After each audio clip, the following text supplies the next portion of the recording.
Good morning. Happy Monday.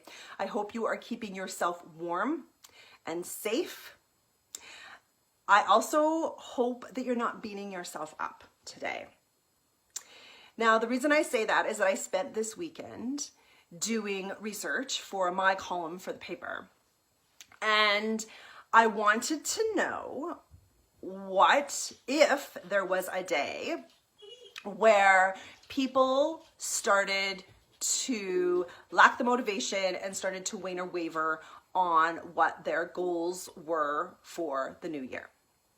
And it turns out there is. And that day is January 12th, which was yesterday. Okay?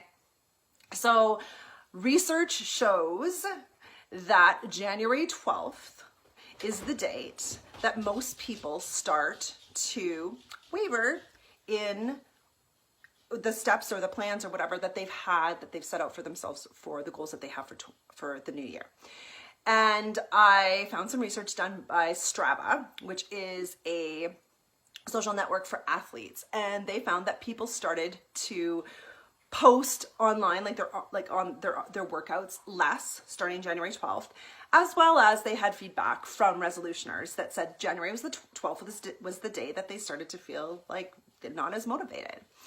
80% of people who set goals, resolutions, intentions, whatever you want to call them, for a new year don't achieve what it is that they've set out to do. Only 8% of people will achieve the goals that they set out on January 1 at the end of the year. So that says a lot, but why do you think that is? Well, it turns out, shocking, that most of us have really unrealistic expectations. And so these expectations that we have going into a new year are not sustainable.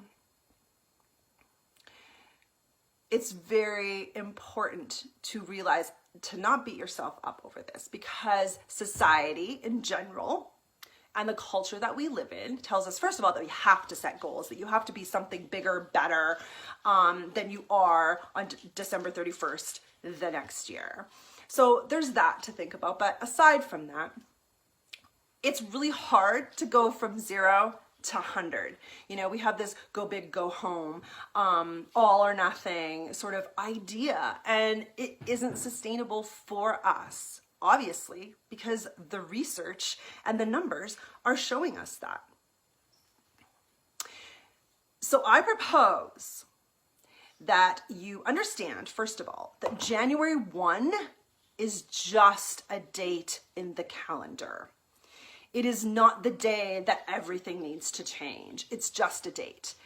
And if you started to take every day as a January 1, if you want to think about it that way, but understanding that every single day you can make a choice to create a practice or a habit or something thereof that gets you closer to the goals that you want to have, the way you want to feel. 55% of people set goals that are health and wellness related.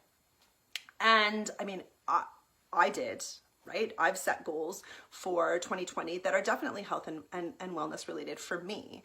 And I know that chances are that you have as well. So the idea that I'm proposing is that we understand that it is compounding interest, that we can't, sit on our butts for, the last 6 months of a year and on January 1 say, I'm going to the gym 5 days a week, I'm going to lose 20 pounds, I'm going to have visible abs and a thigh gap by January 31st. It's not going to happen.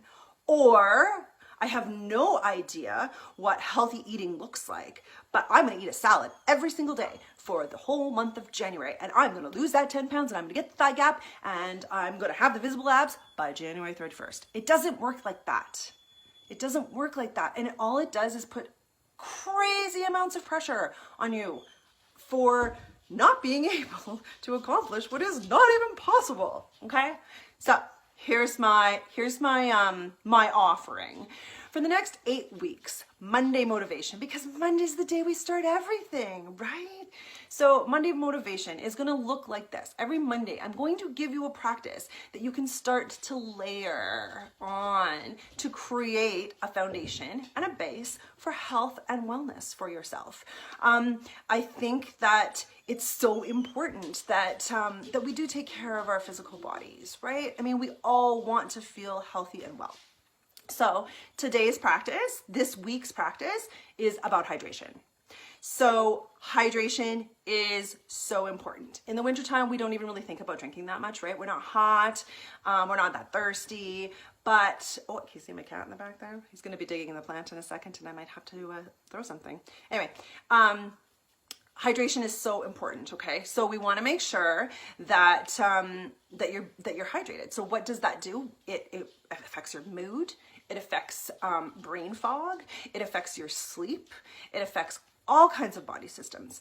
And so that's where we're gonna start. In fact, this is really big for me because this was one of my goals earlier, or I guess towards the end of last year. And I realized I wasn't actually drinking that much water. I mean, I was drinking maybe 1 of my bottles a day, but I wasn't drinking enough to actually get the benefits that real hydration can bring to you. And so one morning we were, getting ready for the day, and my 16-year-old says to me, "What is wrong with you?" And I was like, "What do you mean?" He's like, "You're so happy. It's disturbing." And I realized that I had been drinking my water, all of my water, for probably 4 or 5 days prior to that. And I am telling you, I noticed an incredible difference. So hydration is where it is at. I also had somebody else tell me that the other day in our yoga class. Hands down, had no idea how much better she felt when she was intentional about the amount of water she was drinking. So this is your practice for this week. I want you, and it might not be easy, I want you to drink half of your body weight in ounces of water. So for example, I'm 160 pounds, I'm drinking 80 ounces of water every day, okay? So that's what I want you to aim for, okay? Yeah, you're gonna pee a lot more to begin with. It's something that your body's not used to. You're saturating cells and all of that kind of stuff. It's so good. I would love your water source to be a pure water source, okay? So filtered water, spring water, something like that. If you're one of the people who doesn't like water, add some lemon. Cucumber is delicious in it, although I wouldn't let it sit too long because it tastes really gross after that. Lemon, cucumber, and mint together is really good. I've heard of people putting apple slices in their water. Doesn't matter. Any kind of herbs, whatever it is, just pack that hydration in for this week alone, okay? We're gonna create some practices that, again, compounding interest in your health and your well-being, all right? You're not gonna see the physical maybe results as fast as you want to, but my whole idea on what it means to be healthy and well in my body has shifted and changed. And I will tell you now that when I was what the standard was for the perfect body, I was anything but healthy and well. And now today I am feeling freaking fantastic, and it's probably because of all the water I was drinking yesterday. But anyway, I want you to feel as good. So let's do that. Let's compound interest, and this week starts with hydration. I'd love to hear your comments below, and please reach out if you have any questions, all right? Have a great Monday. I'm so glad you watched this. Okay, bye.